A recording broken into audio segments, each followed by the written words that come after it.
On our silver wedding anniversary, my husband handed me divorce papers instead of a present. 25 years is long enough, he announced calmly, right there in front of all our guests. I want someone younger now. You need to move out of the condo by tomorrow. He conveniently forgot that the condo had been a gift for my parents. His mother, Celeste Price, simply sat there, smiling to herself. I stood up, took the microphone, and said something that left him completely speechless. That same night, Naomi Sterling woke to hushed voices outside the bedroom door. It was nearly 3 a.m. Her husband, Darren Price, was on the phone again, with his mother. His tone was low but filled with an unsettling excitement.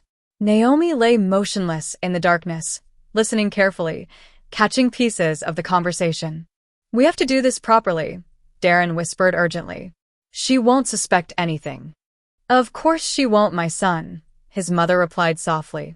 Naomi's body stiffened. What were they secretly planning?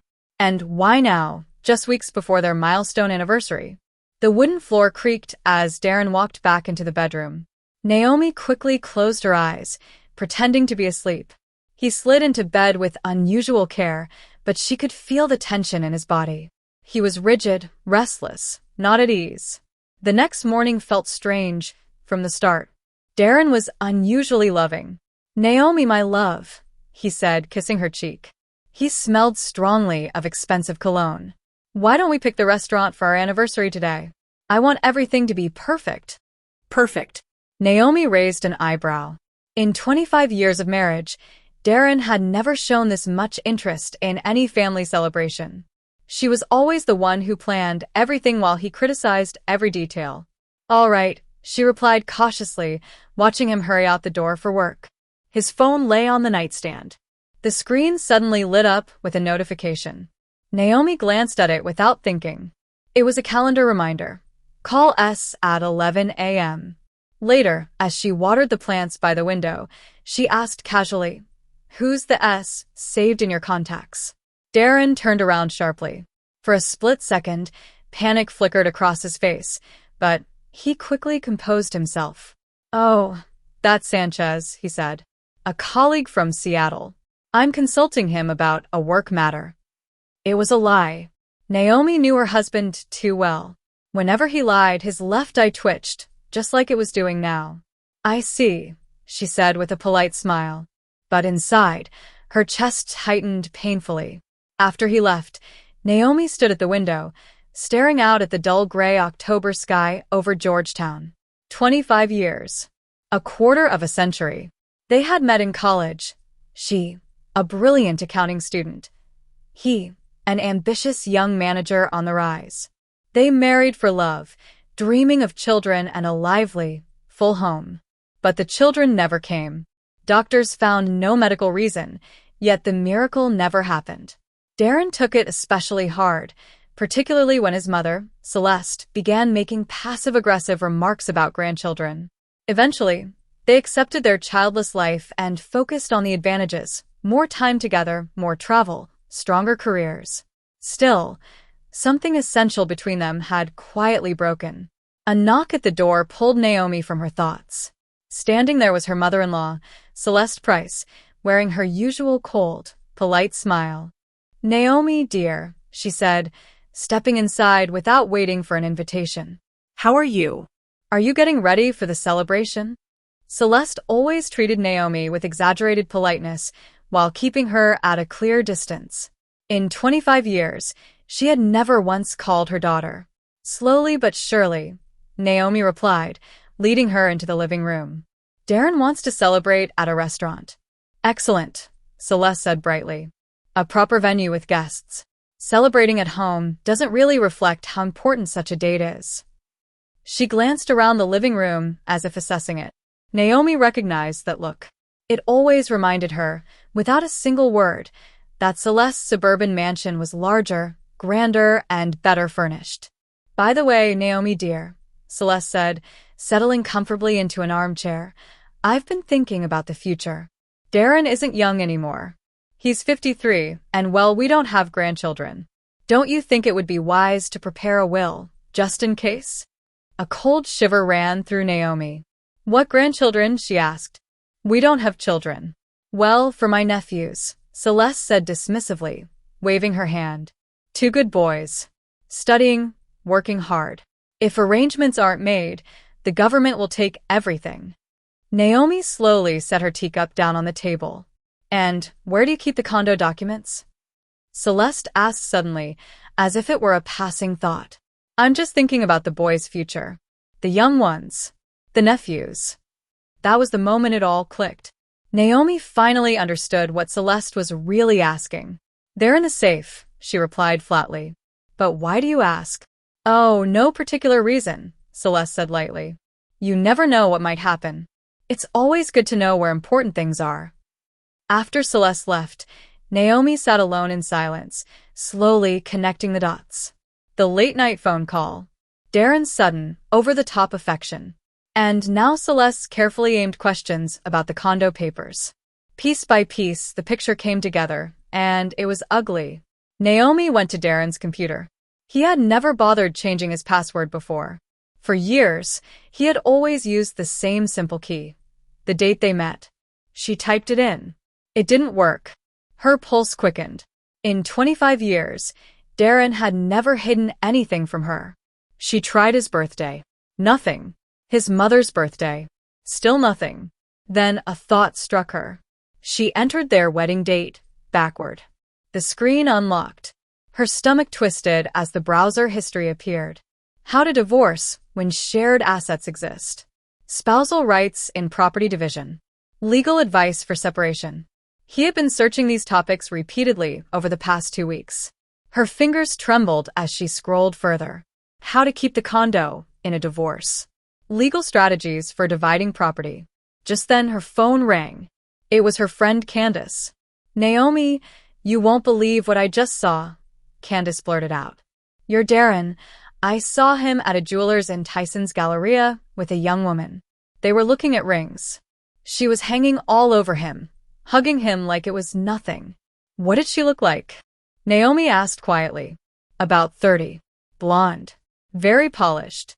Wearing a ridiculously expensive coat. Pretty but shallow. And they were openly affectionate. Naomi, are you okay? Yes, Naomi lied. I'm fine. But nothing was fine. That evening, Darren came home carrying a bouquet of roses and an elegant box of chocolates. For my one and only true love, he said confidently, kissing her on the lips. One and only, Naomi thought bitterly. She met his gaze. We need to talk seriously about our future. Darren stiffened. It was subtle, but she noticed. Talk about what? He asked, turning on the TV as if deeply interested in the program. Everything's fine, isn't it? The anniversary is in a week. All our friends will be there. Let's not ruin the mood with heavy conversations. We'll talk after the party. Okay, Naomi said. After the party. That confirmed it. Something major was planned for the celebration itself. Naomi nodded as if she agreed, but inside, a deep chill spread through her. After 25 years, she knew Darren well. He was calmly preparing something cruel, with his mother involved, and undoubtedly a lawyer. What Darren didn't realize was that Naomi had an ace up her sleeve, something that could destroy all of his careful plans. For now, she kept silent. The next morning, Naomi woke with a tight knot in her stomach, as though a terrible loss had already happened and she was learning how to live with it. Darren left early, skipping breakfast. I have a meeting, he said casually. A meeting, Naomi thought grimly. She knew exactly with whom. At exactly 11 o'clock, the landline rang. Darren had forgotten his cell phone, leaving it face down on the kitchen counter. Naomi didn't pick up, but the answering machine recorded the message. Dee, it's Mom. I spoke with Mr. Hayes. Everything can be arranged. The important thing is that she doesn't suspect anything until the very last moment. Call me when you're free. Hayes, the supposed colleague from Seattle. Now, everything fit together. Naomi felt the floor drop away beneath her. 25 years. A quarter-century beside a man who is now planning her betrayal as casually as filing office documents. She picked up Darren's phone. It required a 6-digit code. She tried the day they met, September 1st, 1999. No. Celeste's birthday. No. Then she remembered the blonde woman from the jewelry store. Her instincts pushed her to try March 8th, International Women's Day. The phone unlocked. The messages told her everything. Sierra, my love. Just a little more patience. After the anniversary, everything will be settled. The condo will be ours. D, you promised we'd be living together by New Year's. I'm tired of hiding. My love, everything is going exactly as planned. Mom has taken care of things. Naomi suspects nothing. Hayes says if we play this right, she'll only get half. I'll keep the condo. Naomi collapsed into a chair, her hands shaking uncontrollably. They were arranging her life like she was second-hand furniture. Darren. His mother. The lawyer Hayes. The mistress Sierra. All working together, and she was the target. And then it got worse. Mom, Darren's voice said in another message. Are you sure the condo title is in both our names? Maybe we got lucky and it's only mine. I saw the copies when you bought it, Celeste replied. Both names are on it, but Hayes says there are ways. The important thing is that she signs the waiver. And if she refuses? She'll sign, Celeste said coldly. After what we're going to do to her at the party, she won't have a choice. Naomi's throat tightened with panic. What were they planning to do to her? Public humiliation? False accusations? Something designed to break her completely. Without hesitating, she forwarded every important message to her own phone, then carefully placed Darren's phone back where it had been. She needed a plan, and she needed help. Naomi called Aisha Cole, her college friend who is now a family attorney.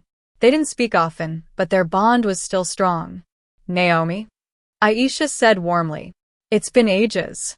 How are you? Can we meet today? Naomi asked, forcing her voice to stay calm. I need a consultation. Of course. I'm free at 6.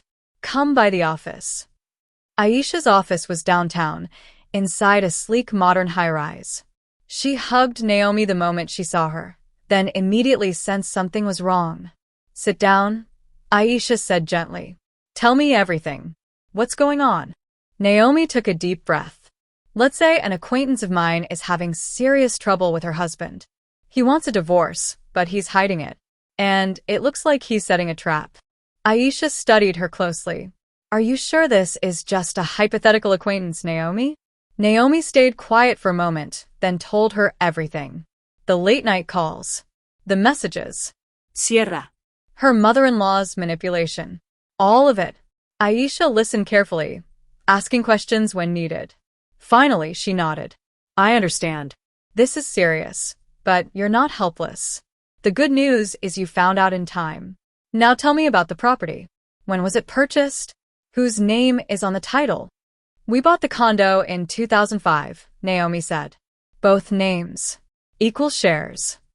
And your employment? I'm the controller at Alliance Development Group. I've been there 15 years. We also own a weekend cabin, but it's not worth much. The condo is the main asset. Aisha wrote everything down, her expression focused and calm. Naomi, if you stay calm and think clearly, they can't actually harm you, Aisha said firmly. In a divorce, everyone gets what the law entitles them to. No one can force you to give up your share. But it's obvious they're planning something underhanded. They want to put you in an emotionally weak position, create a scandal, make accusations, break you down. So what do I do? Naomi asked quietly. Prepare. Collect evidence. Screenshot the messages. If possible, record conversations. Move some money into an account that's only in your name. And most important, don't let them realize you know what they're doing. Naomi nodded slowly. For the first time in days, she felt a flicker of relief. She had a strategy. She wasn't alone. Thank you, Aisha. How much do I owe you? Aisha smiled warmly. Nothing. Friends don't bill each other. Just keep me informed. And remember, whatever happens, you are not powerless. Naomi went home determined to act. But the moment she walked through the door, she knew the battle had already started. Darren stood by the hallway mirror, adjusting his jacket. You look kind of tired lately, he said suddenly, avoiding her eyes. Forgive me for being honest, Naomi, but you've let yourself go a bit. Turning 50 isn't the end of the world, but you still need to take care of yourself.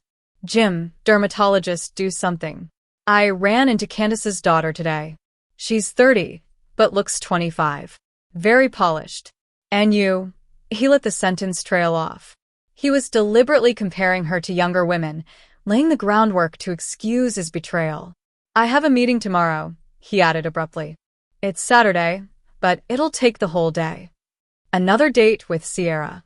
That's fine, Naomi replied evenly. And Sunday I'll be with Mom, he continued. I need to help her set up her new smart TV. Time spent with his conspirator. That night, while Darren showered, Naomi logged into their joint bank account. Over the past month, nearly $30,000 had disappeared in small withdrawals. Gifts for Sierra. Legal fees. Expenses she didn't even want to imagine. All paid with their shared money. Naomi let out a dry, shaky laugh. They were financing her destruction with her own funds. But she had something they didn't know about. A week earlier, a letter had arrived from a notary. Her Aunt Josephine, her father's older sister, had passed away in Germany. She had no husband and no children. Naomi was her only niece, and she had inherited everything. The estate included a condo in Munich valued at around $800,000, a bank account holding roughly $570,000, and a luxury investment condo in Miami Beach. The total value exceeded $3 million. Naomi hadn't told anyone.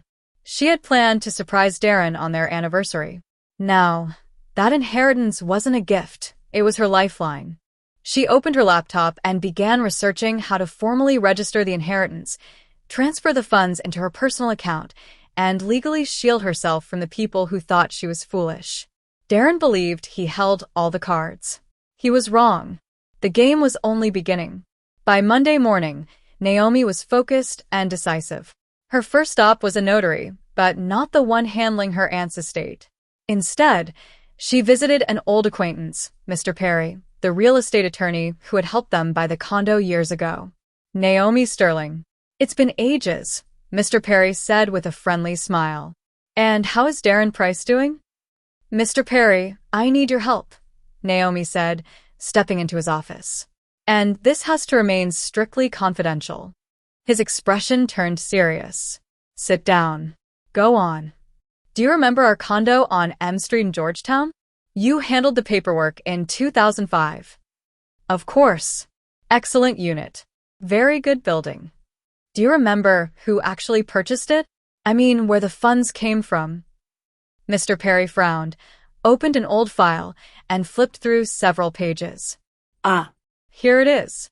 Yes, I remember now. It was an unusual case.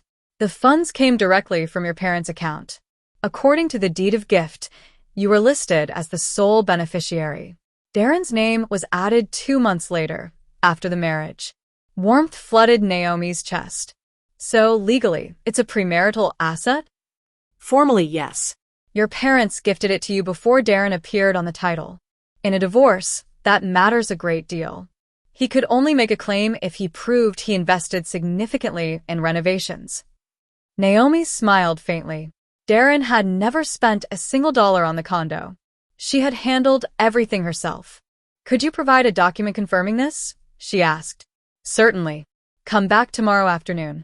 I'll have it ready. As Naomi left the office, she felt transformed. After days of fear and tension, she finally felt grounded, protected. But what awaited her at home stole her breath. A courier delivered a thick envelope from Germany. The final inheritance documents. Naomi sat down and read the summary carefully. A condo in Munich worth $800,000. A bank account with $570,000. A luxury investment condo in Miami Beach. Over $3 million in total. She remained seated in the living room, absorbing it. She was wealthy. Independent. Free. But Darren couldn't know. Not yet. Her phone rang. Darren's voice sounded unusually cheerful. Naomi, my love, I've been thinking, what if we really go all out for our anniversary? Why such a big celebration? She asked calmly. It's 25 years. A silver anniversary. I want everyone to see what a perfect family we are. I already booked the ballroom at the Watergate Hotel. 100 guests. 100 witnesses to her planned humiliation. That must be expensive, Naomi said lightly. We're supposed to be saving. Don't worry about that, he cut in. The money's there. What matters is the impression. My boss, your boss, everyone will be there. They need to see how happy we are. What a cruel, calculated lie. Fine, Naomi replied. Whatever you think is best. Perfect. I've got a meeting with some partners. We'll talk tonight. Partners. Naomi knew exactly what that meant. That afternoon, Celeste Price arrived, holding a small envelope. Naomi, dear, she said sweetly, this is for you. Inside was a consultation offer from a top family law firm. Just in case, Celeste added. You never know. Naomi read the card. Hayes and Associates. Divorce and property law. Free consultation anytime. The nerve of it. They were offering her a meeting with the very lawyer orchestrating her betrayal. Thank you, Naomi said flatly. Very thoughtful. I worry about you, daughter, Celeste said softly. Daughter. For the first time in 25 years, spoken just before the knife went in. After Celeste left, Naomi began cleaning. In one of Darren's jackets, she found a crumpled business card. Mr. Hayes. Family law. Divorce. Asset division. Alimony. Same lawyer. Same scheme. Darren came home late, cheerful and smelling of expensive perfume. He hugged her tightly. Everything's set. The menu, the guests, it's going to be unforgettable. Naomi looked at him coolly. Yes, she thought. It will be. Darren, she said aloud, what cologne are you wearing? That's not yours. He hesitated. I shared an elevator with a neighbor. She wears strong perfume. It must have rubbed off. Another lie. Oh, and by the way, he added, walking toward the window, I'm planning a special speech at the anniversary. About our life. And our future. What future? Naomi asked quietly. You'll see. It's a surprise. A surprise. A chill ran through her. She barely slept that night. Around 2 a.m, she heard low voices. Darren was on the phone in the hallway. Naomi slipped out of bed and pressed her ear to the door. Mom, everything's perfect, Darren whispered. The venue's booked. Guests are confirmed. After the toast, it'll just happen. And she suspects nothing? Celeste asked. How could she? Darren scoffed. She's naive. Always has been. She trusts me completely. And if she refuses to sign, she won't have a choice. After what I tell everyone, she'll be forced to. Wouldn't it be better to do this privately? Celeste asked. At home? No, Darren said firmly. It has to be public. That way she can't argue, can't demand explanations. Everyone will see who she really is. Naomi stepped back silently, her heart pounding. They had no idea who she really was anymore. She'll go straight home, Darren continued softly, and Hayes will already be waiting there with the papers. Quick, clean, no drama. Sierra knows everything, of course. She's even coming to the anniversary. I want her to meet my colleagues. I'll introduce her as my new assistant. You're heartless, Celeste muttered. It's not cruelty, Mom. It's practicality, Darren replied coldly. 25 years was enough. I deserve to be happy too, even if it's at her expense. Naomi slipped back into bed, but sleep never came. So Sierra would be at the party as well. She would witness Naomi's humiliation and then quietly step into her place, into her home, her life. At least that was what they believed. By morning, Naomi was calm and focused. She went straight to the bank, opened a personal account, and transferred half of the money from their joint savings. If Darren wanted to keep spending on his mistress, he could do it with his share. Next, she picked up the legal document confirming that the condo had been hers before the marriage. Then she went to work. Mr. Budrow, she said, stepping into her boss's office. May I speak with you? Of course, Naomi Sterling. Is everything all right? For now, yes. I just wanted to let you know that I may soon be going through a difficult personal situation. Divorce? He asked, surprised. Really? I thought you and Darren were solid. You even invited me to your anniversary. That's exactly why I wanted to warn you, Naomi said calmly. If things become complicated, I hope I can count on your support. My work won't suffer. Mr. Budrose smiled reassuringly. You're the best controller we've had in 15 years. Whatever happens, your position here is secure. That evening, while Darren was out at yet another meeting, Naomi spread the inheritance papers across the table. She needed a clear, logical plan. The Miami Beach condo was currently empty. The lease had ended a month earlier. She could move there after the divorce if she wanted. The funds in the German bank guaranteed her financial independence for years. And the most important document of all proved that the Washington, D.C. condo belonged to her before the marriage. Darren would never see that coming. Tomorrow was the anniversary. He believed he was about to deliver the final blow. In reality, he was the one about to be blindsided. Naomi placed the documents in the safe and allowed herself a small, knowing smile. Thursday morning, she went to the German consulate to finalize the inheritance. The consul, an older man with a neatly trimmed beard, reviewed the paperwork carefully. Everything is in order, Mrs. Sterling. Your aunt was a very prudent woman. The bank accounts will be fully accessible within a week. As for the Miami Beach condo, ownership transfers to you immediately. Here are the documents. You may dispose of the property as you wish. Naomi tucked the papers into her bag. She now owned 3 properties, over $1 million in liquid assets, and most valuable of all, her freedom. That same day, she opened a Euro account to prepare for the international transfer. The bank advisor, a young woman, stared at the figures in astonishment. Wow, she said. You did very well with this inheritance. Yes, Naomi replied with a soft smile. My aunt was an extraordinary woman. As she left the bank, Naomi felt lighter than she had in years. For the first time, she was truly independent. Whatever Darren was planning no longer mattered. It wasn't her problem anymore. But the surprise waiting for her outside the Watergate Hotel struck hard.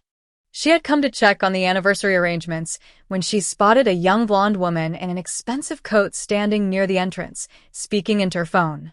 Dee, my love, it's incredible, the woman said in a sugary voice. The ballroom is huge. The decor is stunning. You promised we'd be living in a big condo soon.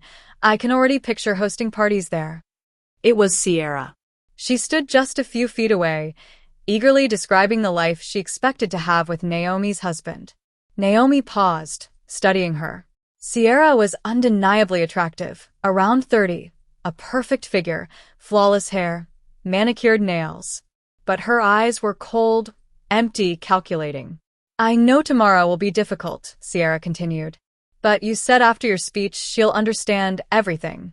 And I'll be there as your new assistant. Romantic, right? Public humiliation, disguised as romance. Naomi stepped closer. Excuse me, she said politely. Do you know where the manager is? Sierra turned and looked Naomi up and down with open disdain. No idea, she replied curtly. I don't work here. She turned back to her phone. Dee, there's some woman here asking me questions. Some woman, Naomi repeated silently, smiling to herself. Tomorrow, that woman would deliver a surprise no one would forget.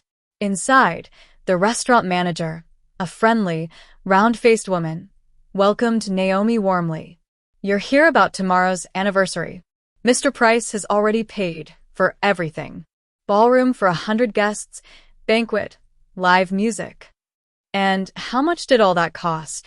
Naomi asked. $45,000. Your husband insisted on the very best. $45,000 for a public execution. I see, Naomi said calmly. May I see the ballroom? The room was breathtaking. High ceilings, crystal chandeliers, pristine white tablecloths, massive mirrors lining the walls. Every guest would have a perfect view. And where will the microphone be for the toasts? Naomi asked. Right in the center, the manager replied. Mr. Price wanted everyone to hear him. Of course he did. When Naomi returned home, Darren was waiting, pacing nervously with a paper in his hand. Naomi, he said quickly, slipping it out of sight. Where have you been? At the restaurant, she replied. I wanted to check everything. What do you think? Impressive, he said proudly. 45,000 for one night. Don't you think that's a bit much? Naomi asked. We do have other plans, don't we? Don't worry about it, he scoffed. The money's there. What matters is the impression. That evening, Celeste Price arrived, visibly excited. Dee, my son, she said, beaming. Are you ready? Have you rehearsed your speech? Of course, Mom. Everything will go perfectly. She patted his shoulder. Everyone will see that you made the right decision. From the kitchen, Naomi watched them, fury burning quietly inside her. What if she causes a scene? Darren asked. She won't, Celeste replied confidently. With that many people, she'll keep her composure. She's educated. Everything will be settled later at home. And Hayes, is he ready? Yes. The papers are prepared. All she has to do is sign. After the speech, she won't have a choice. Naomi went silently to the bedroom and took her own documents from the drawer. She placed everything into a slim folder. The proof that the condo was hers before the marriage, the inheritance papers, and her new bank statements. Tomorrow, those papers would change everything. Later that night, after Celeste left, Darren locked himself in his study. Naomi heard his low voice through the door as he rehearsed. Dear friends, today is a special day. 25 years ago, I made a decision that seemed right. But life moves on. People change. And sometimes you need the courage to admit your mistakes. Mistakes. 25 years of marriage, reduced to that. I thank Naomi for these years, he continued, but honesty requires the truth. We are different people now, with different values and different plans for the future. And I have made a decision. The rest was muffled, but the meaning was unmistakable. Naomi returned to the bedroom. Sleep was impossible. In the morning, Darren woke up cheerful and energized. Naomi, he said, adjusting his tie in the mirror. Today is a great day. Yes, she replied softly. Our anniversary. Not just that, he said with a strange smile. Tomorrow, your life will change. And so will mine. Completely. Naomi met her reflection in the mirror and thought, you have no idea. Completely? You'll see. You're going to be surprised. Surprised? Naomi hesitated, then said softly, Dee, can I ask you something? Sure. What is it? Did you ever truly love me? I mean, really love me? He froze, his tie still in his hands. That's a strange question. Why would you ask me that on a day like today? I was just wondering. Of course I loved you, he said, avoiding her eyes. And I still do in my own way. In his own way, like someone who keeps an old piece of furniture because it's familiar and useful. I understand, Naomi replied quietly. All day long, Darren rushed around nervously, calling the restaurant, double-checking the guest list, barking instructions. By evening, his tension was obvious. Are you ready, Naomi? She stood in front of the mirror, wearing a new elegant dark blue dress she had bought especially for this night. Ready? She picked up her purse, the documents safely inside. Yes, she said calmly. It's time for the truth. They drove in silence. Darren tapped his fingers against the steering wheel, restless and uneasy. Naomi stared out at the glowing city lights. 25 years earlier, they had driven like this to the courthouse, silent then too, but filled with excitement and love. Tonight, the silence felt heavy, like the calm before a storm. When they arrived at the hotel, Darren spoke carefully. No matter what happens tonight, I want you to know I wish you the best. The best. Naomi thought, what a cruel joke. Thank you, Dee, she replied with a peaceful smile. And I hope you get exactly what you deserve. The ballroom at the Watergate Hotel shimmered with soft light. 100 guests sat at round tables decorated with white roses and gold candles. Naomi accepted congratulations with polite smiles, though her chest felt tight. She knew the moment was coming. Naomi, you look amazing, Marina, a co-worker, said warmly. 25 years together. How romantic. Yes, Naomi replied, scanning the room. Very unexpected. All of it. In one corner stood Sierra, Darren's mistress, introduced to everyone as his new marketing assistant. Young, beautiful, dressed in something clearly expensive, she chatted comfortably as if she belonged there. "Darren Price, congratulations on your anniversary," said Michael Budrow, the company's CEO. "You don't see marriages like this anymore." "Thank you, Mr. Budrow," Darren said proudly. "Tonight is special. I even prepared a very special speech." A speech? Naomi felt her throat tighten. Celeste Price moved from table to table, soaking in praise for her perfect son and his ideal wife. Her smile was smug, knowing exactly what was about to unfold. At a small table near the back sat a serious-looking man in his 50s, wearing a dark suit. Naomi recognized him instantly from his photo. Mr. Hayes, the lawyer. He was there to finish things if needed. "Dear guests," the master of ceremonies announced, "may I have your attention? Darren would like to say a few words in honor of his wife." The room fell silent as everyone turned toward the head table. Darren stood, lifted the microphone, and smiled broadly. "Friends, thank you for being here on such an important occasion. 25 years is no small milestone. It's a quarter-century spent beside one person." Glasses were raised. Heads nodded. "I've spent a lot of time thinking about our life together," Darren continued. "About what brought us happiness and what didn't." Naomi stiffened. "It's starting. And I realized something important," he went on. "People change. What feels right in youth can later turn out to be a mistake." The room grew uncomfortably quiet. Guests exchanged uneasy looks. 25 years ago, I chose my wife guided by young emotions," he said. "But life has taught me to see things more clearly." "Darren," Naomi whispered. "What are you doing?" "The truth," he replied coldly. "It's time to stop pretending."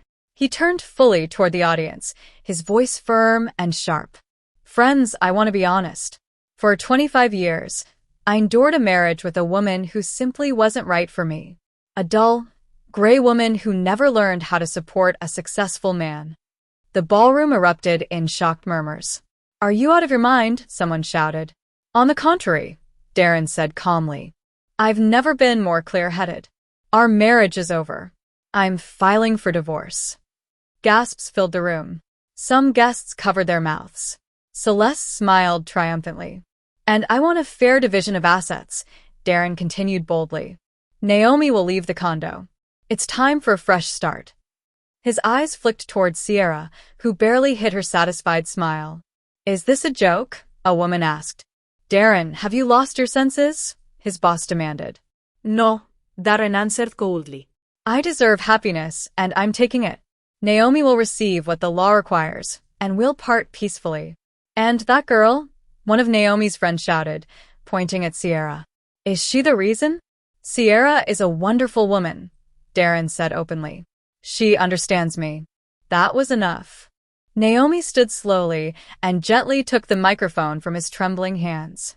"Thank you, Darren," she said softly, almost sweetly. The room went completely silent. Very honest. The room went completely quiet. Everyone seemed to be waiting for tears, for Naomi to break down or run away. Instead, she stayed calm. "You know, dear friends," Naomi continued steadily, "Darren is right about one thing. Enough lies. And now, I'd like to tell the truth as well." Darren frowned sharply. This wasn't part of his plan. "The truth is, I've known about this entire performance for 3 weeks," Naomi said. "I knew about Sierra. I knew about Mr. Hayes," she added, gesturing toward the corner, "and I knew about the plan to pressure me into giving up my rights to the condo." Mr. Hayes turned ghostly pale and tried to slip out quietly, but irritated guests blocked his way. "Naomi, what are you talking about?" Darren interrupted, his voice tight. "That your plan failed, darling," she replied calmly, pulling a slim folder from her purse. "You made one small mistake. Our condo is not joint property. It was a gift from my parents in my name before we got married, and I have the official documents to prove it." Darren staggered back a step. "That's impossible." "Oh, and there's more," Naomi went on. 3 weeks ago, I also received an inheritance from my Aunt Josephine in Germany. A condo in Munich, another luxury condo in Miami Beach, and over $1 million in cash.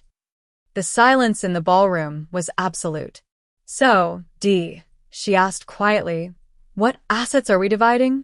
You'll get half of the cabin and half of your car. Everything else is mine. Sierra, standing near the wall, went completely pale. And now the most amusing part, Naomi added with a faint smile. Do you know how much your successful man spent on this public humiliation? She paused. $45,000. From our joint savings. Outraged murmurs rippled through the room. But I'm not vindictive, Naomi said calmly. Darren, you're free. Take your wonderful woman and live wherever you want, just not in my condo. Wait, Darren whispered desperately. We can talk. There's nothing to discuss, she replied. I'm filing for divorce tomorrow. Mr. Hayes may leave. I won't be needing him. She turned to the guests. I'm sorry for ruining your evening, but sometimes the truth matters more than appearances. Thank you for coming. Now you know who's who. Naomi placed the microphone gently on the table and walked toward the exit. Behind her, chaos erupted. You're a disgrace, a woman shouted at Darren. 25 years, and this is how you treat your wife. Sierra tried to slip away quietly, but furious guests blocked her path. And you, someone yelled at her. Did you really think stealing someone's husband would be easy? Have you no shame? Celeste Price rushed around trying to explain, but no one listened. Outside, Naomi stepped into the cool night air and inhaled deeply. Freedom. She paused and glanced back through the large windows. Darren's carefully built house of cards was collapsing in real time. He stood frozen in the middle of the ballroom, pale and confused, like an actor who had forgotten his lines. The microphone lay on the floor as voices rose all around him. Mr. Michael Budrow, the CEO, approached him sternly. Darren Price, I am deeply disappointed. After this display, we will need to reconsider your position in the company. But you don't understand, Darren stammered. It's not what it looks like. Naomi twisted everything. Twisted. Marina cut in sharply. We all heard you. 25 years enduring a colorless woman? Aren't you ashamed? Across the room, another scene was unfolding. Sierra shoved her way through the crowd and grabbed Darren's sleeve. Dee? What's happening? You promised me a condo. Where's the money you gave me for our new life? Not here, Darren whispered urgently. Please. Why not here? Sierra shouted, hysterical. I waited 3 months. You promised we'd live like royalty after the divorce. And now what? Phones were already out, recording. Stop. Darren begged. Sierra laughed bitterly. Talk about what? You don't have money or a condo. You lied to me. She turned to the guests. Want the truth? This successful man promised me wealth for 3 months. He bought me jewelry with his wife's money. He promised me a luxury condo downtown. Sierra, shut up. Darren screamed. And he took out loans using shared assets, she continued wildly. $20,000 from Chase Bank. $15,000 from Wells Fargo. All spent on me. The room went dead silent. Even Naomi hadn't known that. Celeste rushed forward. Darren, What is she talking about? loans? What inheritance? Mom, not now, he muttered. Not now, she snapped. I mortgaged my house to pay your lawyer, and now I'm in debt too. One guest spoke up. So, you all plan this together? No, Sierra es Nereth. 4 people. The lawyer too. He was going to make her sign away the condo. Everyone turned, but Hayes's chair was empty. He had fled. Snake. Celeste screamed, lunging towards Sierra. This is your fault. My fault. Sierra shouted back. Your son groomed me. He said his wife was a fool and easy to manipulate. Men rushed in to separate them. What a disgrace, someone said loudly. Doesn't Naomi work for you? A guest asked the CEO. Yes, Budrow said firmly. And she's the best controller I've had in 15 years. After the circus, I'm raising her salary. As for him, he said, glaring at Darren, he should start job hunting. Darren spun helplessly between his mother, his mistress, and the furious crowd. "You don't understand," he yelled. "I deserve happiness." An older woman stepped forward, Aunt Clarice.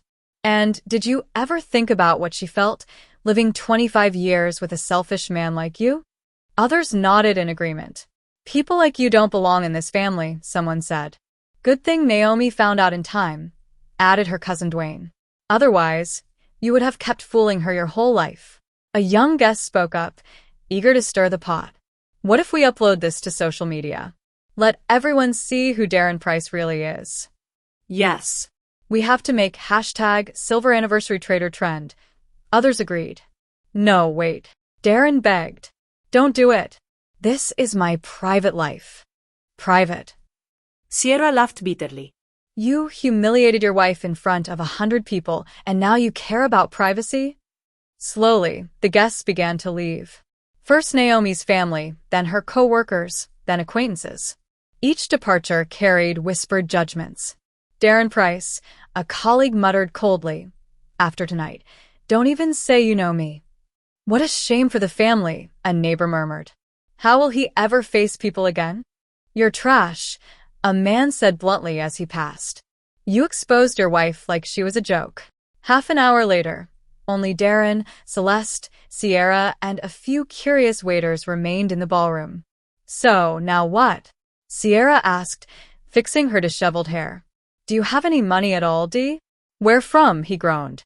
"I spent it all. Party, gifts, loans." "Who's going to pay?"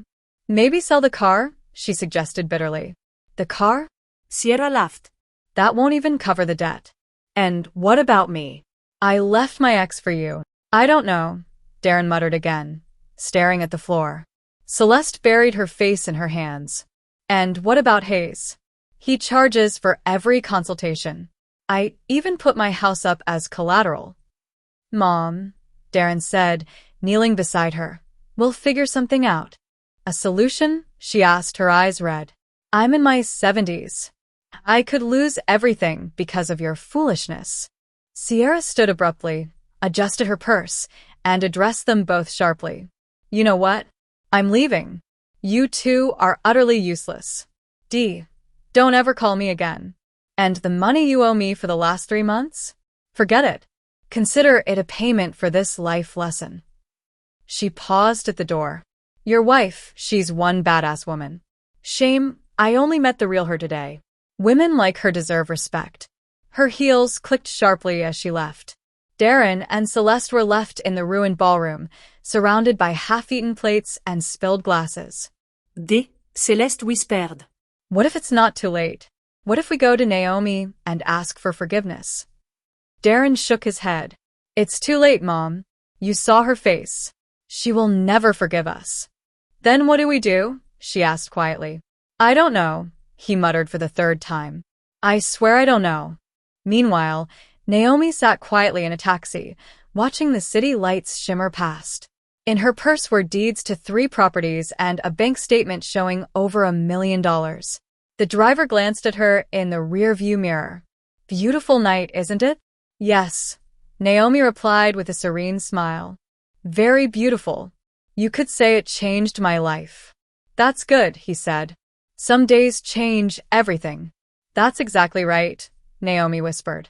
Everything changed, and indeed, her life had changed forever.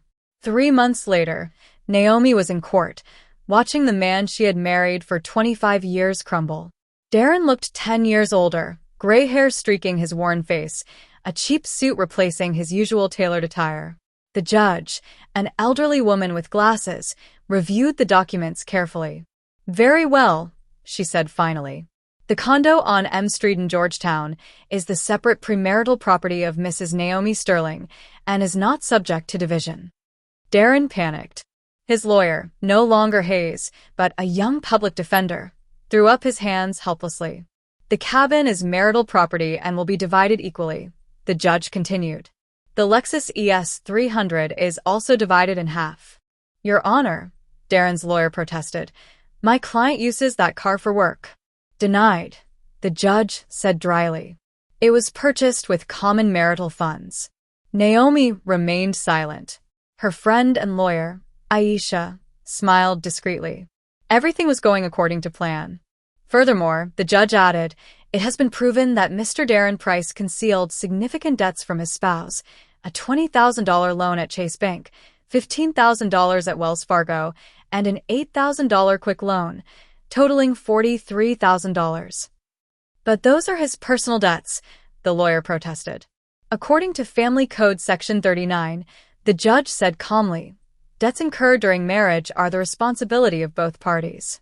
However, because these funds were used for personal affairs rather than family welfare, Mr. Price shall be solely responsible for repayment.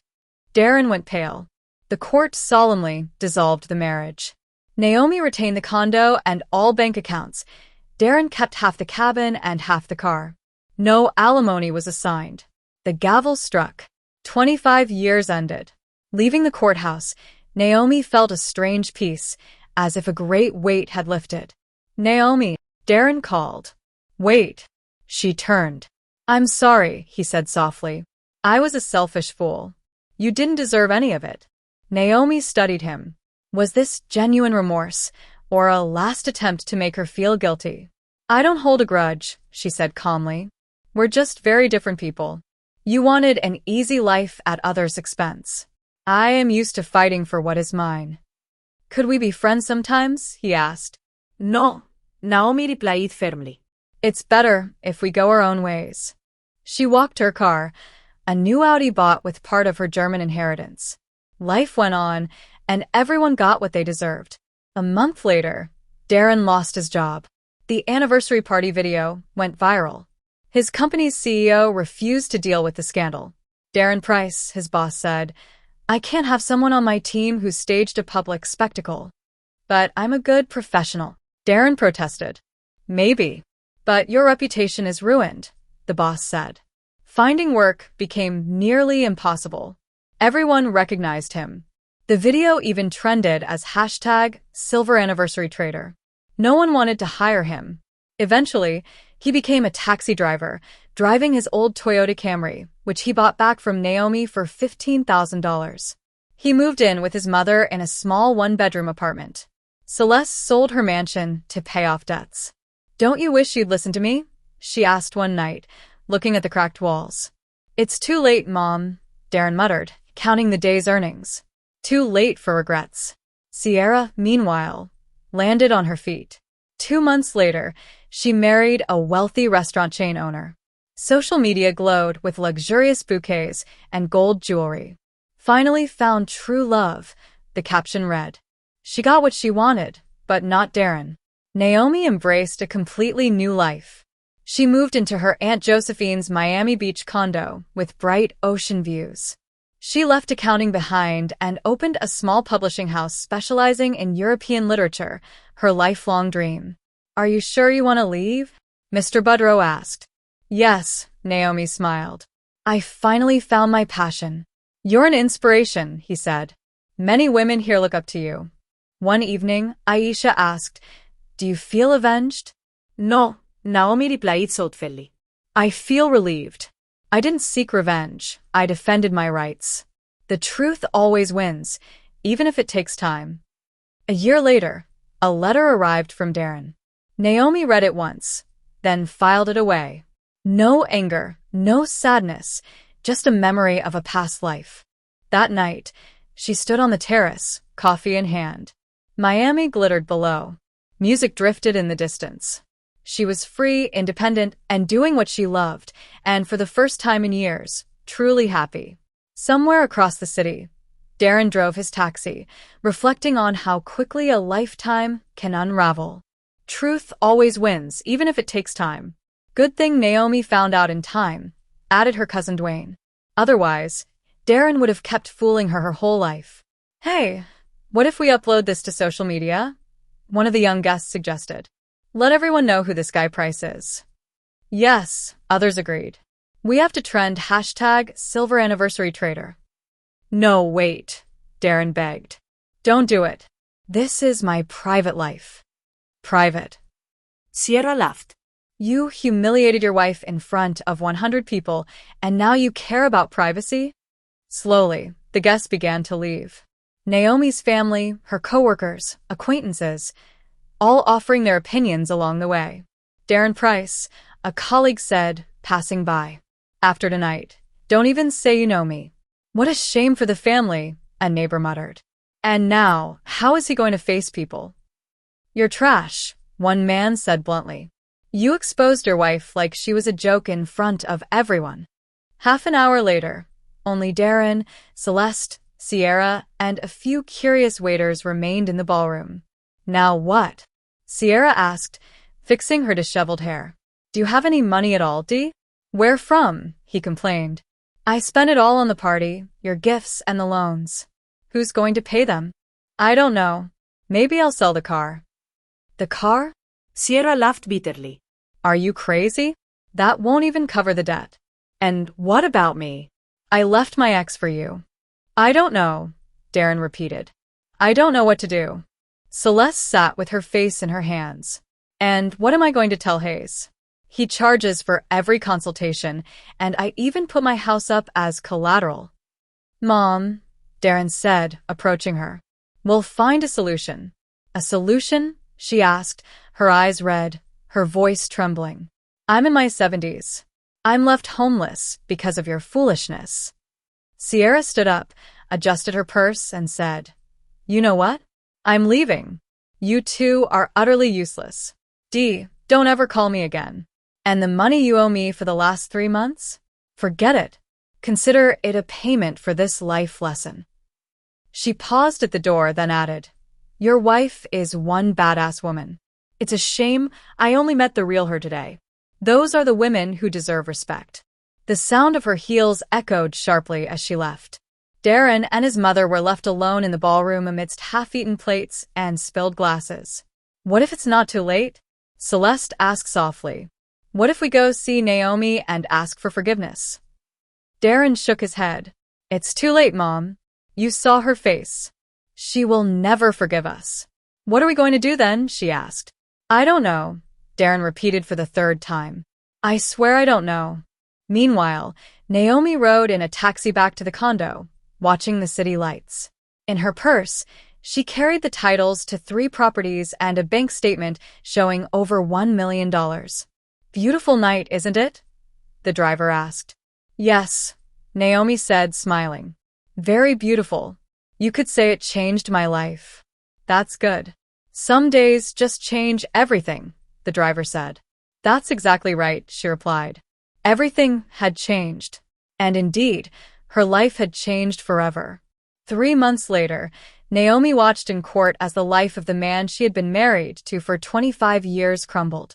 Darren looked 10 years older, gray-haired, worn-faced, wearing a cheap suit instead of his usual expensive ones. The judge, an elderly woman with glasses, reviewed the documents carefully. Very well, she said finally. The condo on M Street in Georgetown is the separate premarital property of Mrs. Naomi Sterling and is not subject to division. Darren panicked. His lawyer, no longer Hayes but a young public defender, threw up his hands. The cabin property is considered marital property and is divided in half. The same goes for the Lexus ES 300 car. Your Honor, my client used that car for work, Darren's lawyer protested. Denied, the judge replied dryly. The car was purchased with common marital funds. Naomi said nothing. Her friend and lawyer, Aisha, smiled discreetly. Everything was going according to plan.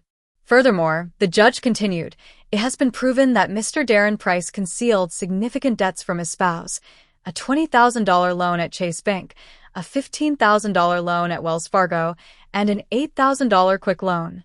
Total debt, $43,000. But those are his personal debts, the young lawyer protested. Debts incurred during the marriage are the responsibility of both parties, the judge replied calmly. However, since the money was not used for family welfare but for the petitioner's personal affairs, he shall be solely responsible for their repayment. Darren went even paler. $43,000 in debt, all his. This court solemnly decides to dissolve the marriage between Darren Price and Naomi Sterling, the judge concluded. The respondent retains the condo and all bank accounts. The petitioner retains half the cabin value and half the car's value. No alimony is assigned, as there are no minor children. The gavel strike marked the end of a 25-year marriage. Naomi looked at him closely. Darren, I don't hold a grudge. We're just very different people. You wanted an easy life at others' expense. I am used to fighting for what is mine. Could we see each other sometimes as friends? No, Naomi replied softly but firmly. I'm sorry, but no. It's better if we each go our own way. She turned and walked toward her car, a new, elegant Audi she had bought with part of the German inheritance. Life continued, and everyone got what they deserved. A month after the divorce, Darren lost his job. The video of the anniversary party went viral on social media, and his company's CEO no longer wanted to deal with the scandal. I can't have someone on my team who made such a public spectacle, Darren's boss told him on his last day. But I'm a good professional, Darren protested. Maybe so, his boss said, but your reputation is in the gutter. I'm sorry. Finding a job was difficult. Everyone recognized him. The video had even trended with #SilverAnniversaryTrader. Nobody wanted to hire a man like him. He ended up driving a taxi in his old Toyota Camry, which he had to buy back from Naomi for half its value, $15,000. He now lived with his mother in her small one-bedroom apartment on the outskirts of the city. Celeste had to sell her downtown mansion to pay off debts and move into something smaller. Don't you wish you had listened to me? Never gotten involved with that, Sierra? She would ask at night, looking at the cracked walls. It's too late for regrets, Mom, Darren would reply, counting his day's earnings. And Sierra? She was more than fine. 2 months after the scandal, she married a 50-year-old entrepreneur who owned a chain of restaurants. He was wealthy, though not very smart. He believed her whole story about a toxic relationship with a married man. The wedding photos she uploaded showed luxurious bouquets and gold jewelry. The caption read, "Finally found true love. #happy, #new life." Darren saw the photos and let out a bitter smile. Sierra got what she wanted, a husband with money. But it wasn't him. Naomi, however, lived a completely different life. She moved to her Aunt Josephine's investment condo in Miami Beach, a spacious, light-filled home with stunning ocean views. She no longer wanted to be an accountant. With her inheritance, she opened a small publishing house specializing in European literature translations, a lifelong dream. When she resigned from her job, her boss said, "We don't want you to leave. Are you sure you won't reconsider?" "Thank you," Naomi replied with a serene smile. "I've found what I'm truly passionate about. I'm dedicating myself to books." Her friend Aisha visited one evening. "You look so content. Do you feel avenged?" "No," Naomi said thoughtfully. "I don't feel vengeance. I feel relief. That wasn't vengeance. I defended my rights. The truth always wins, even if it takes time." They sipped tea on the balcony as Miami glittered below. "Do you regret those 25 years?" Aisha asked. "No," Naomi said. "Those 25 years taught me something invaluable, to rely on myself and to value honesty above all else." Her publishing house flourished, employing 5 talented young translators. They published exquisite, small edition books for readers who truly appreciated literature.